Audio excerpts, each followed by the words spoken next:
दोस्तों एक बार फिर से आप सभी का आपके अपने YouTube channel English with Dilip sir में स्वागत है।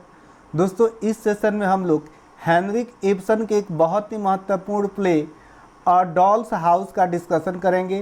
तो चलिए दोस्तों आगे बढ़ते हैं। ये सेशन आपके लिए बहुत ही महत्वपूर्ण सिद्ध होगा क्योंकि ये जो प्ले है दोस्तों बहुत ही इम्पोर्टेंट है। याद रखिएगा कि अ डॉल्स हाउस गुड़िया का घर के रचनाकार है हेनरिक इब्सन। ठीक है दोस्तों, यदि हम इसके बात करें जेनर की तो यह एक मॉडर्न रियलिस्टिक ड्रामा। याद रखिएगा it is a modern realistic drama. यदि हम फॉर्म की बात करें दोस्तों तो इसको 3 एक्ट प्ले में लिखा गया। याद रखिएगा इसमें 3 एक्ट है। परीक्षा में सीधे सवाल पूछे जा सकते हैं कि यह कितने एक्ट में लिखा गया है, तो दोस्तों याद रखिएगा 3 एक्ट्स में लिखा गया है। दोस्तों इसकी सेटिंग कहाँ है, तो इसकी सेटिंग है अ टाउन या सिटी इन नॉर्वे। याद रखिएगा हेनरिक इब्सन एक नॉर्वे ड्रामेटिस्ट है। स्टाइल की बात करें तो नेचुरलिज्म एंड रियलिज्म, इसमें जो भी आपको कहानी मिलेगी दोस्तों बिल्कुल ही नेचुरल है, रियलिज्म पे बेस्ड है। और कौन सी मूवमेंट है किस, तो यहाँ पे फेमिनिस्ट या सोशल क्रिटिसिज्म से लिया गया है इसकी, यदि हम मूवमेंट की बात करें। दोस्तों आगे बढ़ने से पहले यदि आप इस चैनल पे नए हैं तो प्लीज़ चैनल को सब्सक्राइब कर लीजिए और वीडियो अच्छा लगे तो एक लाइक एक शेयर अवश्य करिएगा। दोस्तों ये सेशन आपके लिए इम्पोर्टेंट है, वीडियो को शुरू से अंत तक देखिएगा।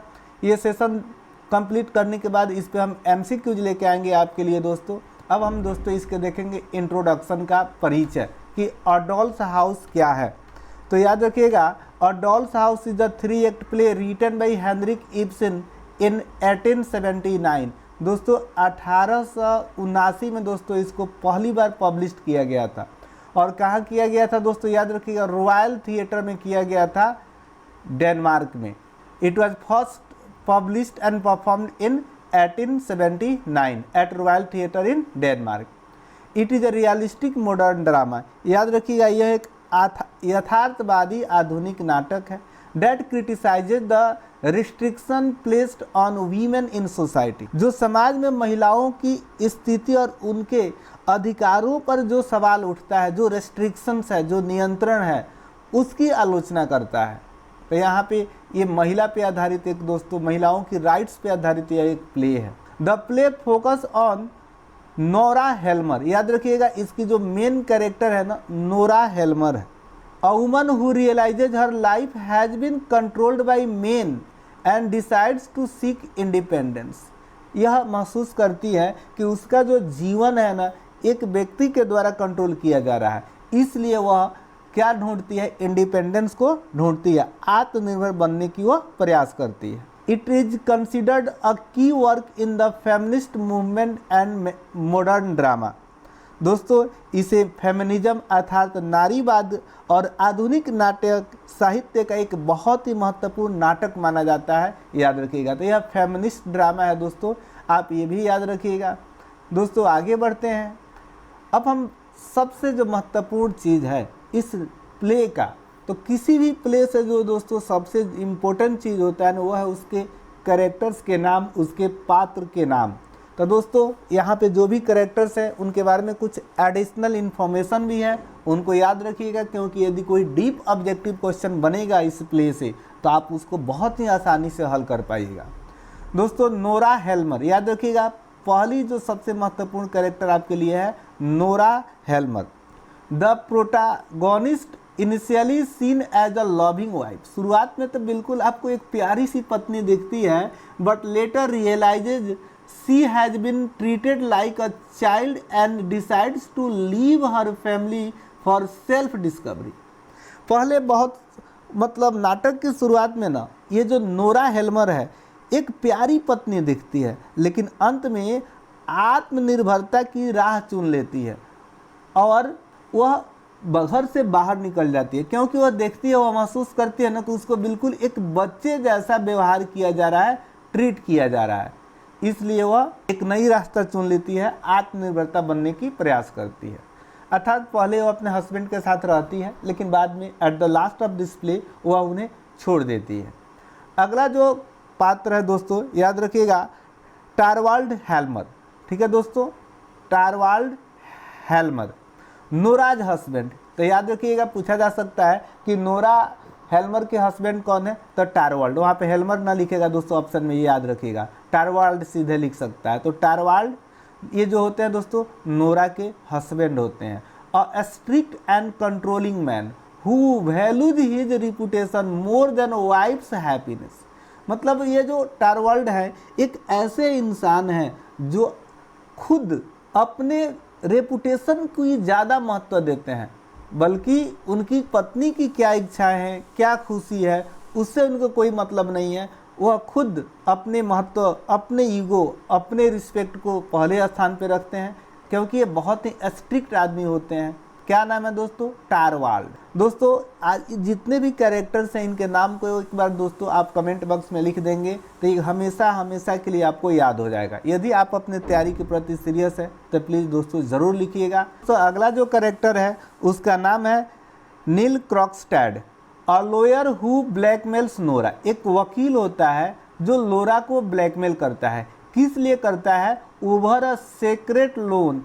एक लोन ली होती है नोरा, किस लिए? सी टूक फॉर हर हस्बैंड्स हेल्थ। जब उसके पति टारवाल्ड हेल्मर का तबीयत खराब हो जाता है तो वह उनके इलाज के लिए कुछ पैसा ले लेती है और अपने पिताजी के साइन को, नकल का साइन कर देती है और पैसा ले लेते। इस सेक्रेट को के लिए वो जो नील क्रॉक्सटैड है ये ब्लैकमेल करता है नोरा का। तो पूछा जा सकता है कि कौन सा ऐसा कैरेक्टर है जो नोरा हेल्मर को ब्लैकमेल करता है? तो नील क्रॉक्सटैड। अगला कैरेक्टर है दोस्तों आपका मिस्टर लिंडे। इन्हें क्रिस्टिन लिंडे के नाम से भी दोस्तों जाना जाता है। नोराज ओल्ड फ्रेंड, यह नोरा की ओल्ड फ्रेंड है और विडो, एक विधवा होती है। Who represents the struggles of unindependent women. Nora की पुरानी मित्र जो एक स्वतंत्र महिला का प्रतिनिधित्व करती है। याद रखिएगा दोस्तों, स्वतंत्र महिला के लिए वह लड़ती है, उनका प्रतिनिधित्व करती है। तो चलिए दोस्तों आगे बढ़ते हैं। दोस्तों और भी एक दो कैरेक्टर के यहाँ पे नाम दिया गया है। डॉक्टर रैंक, याद रखिएगा, a close family friend of Helmers. ये दोस्तों नोरा हेल्मर्स का फैमिली फ्रेंड होता है, क्लोज होता है। Who is secretly in love with Nora, जो नोरा के भी प्रेम में होता है, मतलब गुप्त रूप से वो नोरा से प्रेम करता है। Suffers from a terminal illness, लेकिन वह एक टर्मिनल इलनेस की बीमारी से सफ़र होता है। The Helmer children symbolise Nora's domestic life. जो हेमलर्स की लड़के हैं ना, वो नोरा के डोमेस्टिक जीवन को प्रतिबिंबित करते हैं। विच सी अल्टीमेटली अबेंडेंस, यहाँ पे दोस्तों होगा अल्टीमेटली, जिसे वह अंत में क्या कर देती है? अबेंडेंस कर देती है, अंततः उन्हें छोड़ देती है। तो दोस्तों यहाँ पे हम जेनर की पहले एक बार चर्चा कर चुके हैं, एक बार फिर से देख लीजिएगा, आपके लिए इम्पोर्टेंट पॉइंट रहेगा। दोस्तों ज़रूर बताइएगा इस प्ले को सबसे पहले किस थिएटर में और कब परफॉर्म किया गया था, इसका हम लोग डिस्कस कर चुके हैं दोस्तों। एक बार ज़रूर कमेंट करके बताइए। आगे बढ़ते हैं दोस्तों, अब इस प्ले के हम लोग प्लॉट को देखेंगे। प्लॉट मतलब ये कहानी क्या है, एक एक चीज़ को बड़ी ही विस्तार से समझने का प्रयास करेंगे। दोस्तों जैसा कि आप जानते हैं कि इस प्ले में 3 एक्ट्स है, मतलब ये पूरी कहानी 3 एक्ट्स में ख़त्म हो जाएगी। तो एक्ट नंबर 1 में क्या होता है दोस्तों, चलिए ध्यान से देखते हैं। Nora appears as a cheerful and childish wife. इस कहानी की शुरुआत में नोरा एक खुशमिजाज चंचल पत्नी की तरह दिखती है, लगती है। पैम्पर्ड बाई टारवाल्ड, जिसे टारवाल्ड संवारता है और नियंत्रित करता है। It is revealed that she secretly borrowed money from Krogstad by forging her father's signature to save Torvald's life. दोस्तों ये जो नोरा है अपने पति टारवाल्ड के इलाज के लिए अपने पिता की फर्जी सिग्नेचर करके क्रॉक्सटैड से पैसा उधार ले लेती है। और यहीं से दोस्तों इस कहानी का मतलब जो मेन समस्या है उत्पन्न हो जाता है। ये चुपके चुपके पैसा लेती है और अपने पिताजी का फर्जी साइन कर लेती है जलसाजी करके। Krogstad threatens to expose her unless she helps him keep his job at the bank. ये जो दोस्तों क्रॉक्सटैड है उसे धमकाता है कि यदि वह उसकी नौकरी बचाने में मदद नहीं करती है तो वह यह राज खोल देगा। ठीक है दोस्तों, तो आप कहानी समझ गए होंगे कि नोरा अपने पति के इलाज के लिए अपने पिता की जालसाजी से साइन करके क्रैक्सटैग से पैसा उधार ले लेती है, और इस राज को छुपाने के लिए जो क्रैक्सटैग है वह ब्लैकमेल करता है नोरा का। तो चलिए दोस्तों आगे बढ़ते हैं, moves on. Act number 2। Act number 2 में क्या होता है दोस्तों, ध्यान से सुनिएगा। Nora becomes desperate and tries to stop Krogstad from revealing her. Nora घबराई हुई होती है, घबरा जाती है और क्रैक्सटैग को रोकने की कोशिश करती है कि वह इस रहस्य को उजागर न कर दे, किसी को बता न दे। She ask mister Linde for help. तब वह अपनी सहेली मिस लिंडे को मदद के लिए पुकारती है, but it is too late. लेकिन अभी तक बहुत देर हो चुका था। Krogstad has already sent a letter exposing her to Torvald. और ये जो क्रैक्सटैग है, क्रैक्सटैग क्या करता है, एक पत्र को लिख देता है जिसमें इन सारी बातों को जिक्र करके टारवाल्ड को भेज देता है, जिससे टारवाल्ड को अपनी पत्नी नोरा हेलमन के बारे में कुछ जानकारी होती है। और जब भी कोई बात किसी दूसरे व्यक्ति के द्वारा दोस्तों पता चलता है तो कुछ ना कुछ एडिशनल बातें जो निगेटिव होती हैं वो भी आ जाती है, और वही बात टारवाल्ड के मन में आ जाती है, जिससे जो टारवाल्ड है वो सोचता है कि हमारी जो पत्नी है ना नोरा, यह विश्वास के पात्र नहीं है। ठीक है दोस्तों, तो चलिए अब एक्ट नंबर 3 में देखते हैं कि इसमें क्या है। ध्यान से सुनिएगा दोस्तों। Torvald reacts harshly after reading the letter. ये जो टारवाल्ड है ना, पत्र पढ़ने के बाद नोरा को बुरी तरह से डांटते हैं। इनका जो रिएक्शन है बहुत ही हार्शली हो जाता है। Calling Nora immoral and irresponsible. Nora को अनैतिक और गैर जिम्मेदार महिला कहते हैं। When Krogstad letter withdraws his threat. लेकिन जब जो क्रैक्सटैग है अपने आरोप को वापस ले लेता है, तब टारवाल्ड नोरा को माफ़ कर देता है। Torvald forgives Nora, but she realises he only cares about his reputation. लेकिन जो नोरा है वह रियलाइज करती है, ध्यान से देखिएगा दोस्तों, क्या रियलाइज करती है कि ये जो उसके हस्बैंड है Torvald only cares about his reputation, केवल अपने नाम प्रतिष्ठा के बारे में चिंतित होते हैं, उसी की परवाह करते हैं। नोरा डिसाइड्स, नोरा निर्णय ले लेती है टू लीव टारवाल्ड, टारवाल्ड को छोड़ने का, एंड हर चिल्ड्रन, और अपने बच्चों का। दोस्तों यहाँ पे जो एक नई कहानी को कोरिलेट किया जा रहा है, तो एक इसीलिए इसको दोस्तों फेमिनिस्ट लिटरेचर के तहत रखा गया है। यहाँ पे उन महिलाओं के लिए एक प्रेरणा का पात्र बन जाती है नोरा, जो महिलाएं गांव में, शहरों में, किसी परिवार में शोषित हो रही है। इसीलिए इसको दोस्तों फेमिनिस्ट लिटरेचर के अंतर्गत रखा जाता है। फेमिनिस्ट लिटरेचर मतलब महिलाओं की उत्थान की बात की जाए, महिलाओं की राइट की बात की जाए। Choosing to find her own identity, और वह चुनती है खुद की पहचान। वह जानना चाहती है, ढूंढना चाहती है कि उसकी पहचान क्या हो, आत्मनिर्भरता की ओर बढ़ती है। The play ends with the door slam, symbolising her breaking free from society and norm. नाटक का अंत दोस्तों दरवाजा बंद करने की आवाज के साथ होता है, जो उसके स्वतंत्रता प्राप्ति का प्रतीक है। दोस्तों अभी तक वीडियो को लाइक नहीं किया है तो प्लीज़ वीडियो को लाइक कर दीजिए। चैनल पे नए हैं और चैनल को सब्सक्राइब नहीं किया है तो चैनल को सब्सक्राइब कर लीजिए, क्योंकि इस चैनल के माध्यम से बीपीएससी, टीआरई, 4th या आने वाले किसी भी टीचर एग्जाम के लिए कंप्लीट इंग्लिश लिटरेचर की तैयारी कराई जाएगी। तो चलिए दोस्तों आगे बढ़ते हैं। अब हम जानेंगे major theme of this play. दोस्तों ये जो थीम है ध्यान से समझिएगा, जो आपके परीक्षा में जो डीप सवाल बनेंगे थीम से बनेंगे। सिंपली जो सवाल बनेंगे, कैरेक्टर्स का नाम पूछ लेगा, कौन सा कैरेक्टर्स किससे क्या संबंधित है, कौन सा कैरेक्टर्स क्या रोल प्ले करता है, सामान्य सवाल होंगे। लेकिन जो डीप सवाल बनेंगे दोस्तों वो बनेंगे इसके थीम से। जेंडर रोल्स एंड फेमिनिज्म, लिंग भूमिकाएं और नारीवाद। The play highlights how women were treated like dolls. ये जो प्ले है ना, यह दिखाता है कि कैसे समाज में महिलाओं की गुड़िया की तरह ट्रीट किया जाता है, एक गुड़िया की तरह नियंत्रित किया जाता है, मतलब एक गुड़िया की तरह उससे खेला जाता है। एक्सपेक्टेड टू ओबे मेन, और यह उससे उम्मीद किया जाता है कि वह जो भी पुरुष कहे उसको माने, विदाउट इंडिपेंडेंस, बिना किसी स्वतंत्रता के, बिना किसी हिचकिचाहट की, जो कुछ कहा जाए वो माने। जैसे गुड़िया को हम जहाँ रख दें वो वहीं पे रहती है, जैसे रखें वैसे ही रहती है। मैरिज एंड लव, विवाह और प्रेम, it questions whether traditional marriages are based on true love और सोसाइटी एक्सपेक्टेशंस। ट्रू लव और सोसाइटी एक्सपेक्टेशन, यहाँ पे जो थीम है दोस्तों, कहने का अर्थ है कि क्या विवाह प्रेम पर आधारित होता है या केवल सामाजिक औपचारिकता है। बहुत ही इंपॉर्टेंट सवाल है कि केवल एक सामाजिक एक्सपेक्टेशंस है कि प्रेम पे आधारित होता है। और दोस्तों ये बहुत ही रियल क्वेश्चन है, बहुत से महिलाओं का जीवन बर्बाद हो चुका है, लेकिन फिर भी इस क्वेश्चन को आज तक सॉल्व नहीं किया गया है।